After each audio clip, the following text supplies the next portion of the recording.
Serpa from Studio Body Physiques and the Ergolates Posturology Movement Therapy tutorial video. That was a mouthful.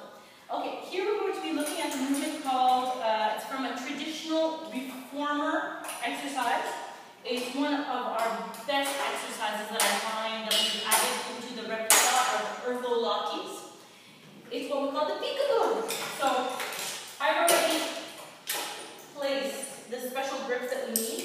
We need a traditional reformer grip. We're going to be needing these often. These are from Stock Pilates, one of the certifications that I've taken previously. We use it on the reformer, but it's great on the GTS. You do not have to get it directly from them, but they are one of the more comfortable ones. Of course, Ergolates does not sell any equipment, and we're not affiliated with any equipment, so you have to get it on your own. You can get it on Amazon, or you can always give me a yell out if you're doing our certification. You want to know which ones are the most comfortable. So we need these. These are the soft handles with no grip. And we're going to be doing a movement called Peekaboo. So the reason we call it Peekaboo, so you pretend that you're with a little kid, and your hands are in front at least a 90-degree angle, and we're opening and we're closing. So here we're getting a pectoral stretch, but at the same time we're squeezing our rhomboids together to work our posterior delt and mostly your rhomboids and inferior tract, so the lower part of your trapezius.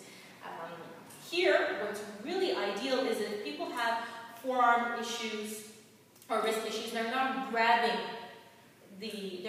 grabbing the grips. So they're actually placed at your elbows, and that's why these are way more comfortable than using the traditional ones.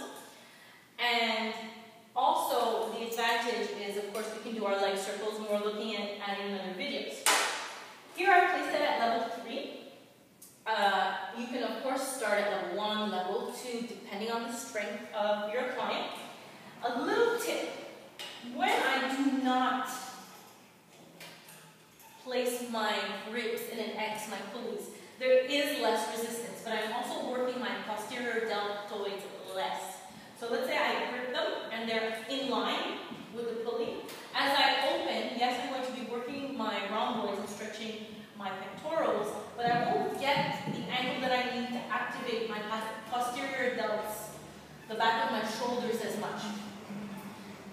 But if I decide to turn them and cross them, now I'm going to feel the angle that I need to work my posterior delts, the back of my shoulders. This is a great exercise, and it can be done, of course, in the beginner position where we straddle the glide board. It can be done in Indian, but of course we need to switch our legs like we've spoken in order to really guarantee symmetry. It can even be done on our knees if the individual has the flexibility in the quads to execute that. So it needs to really be on the inside of the elbow, and we go out and in. This can also be executed in a lunge position, a half lunge position, but the angle at which I'm placed at the moment is not the ideal angle. So I'm just going to change my pulley pins to demonstrate it correctly.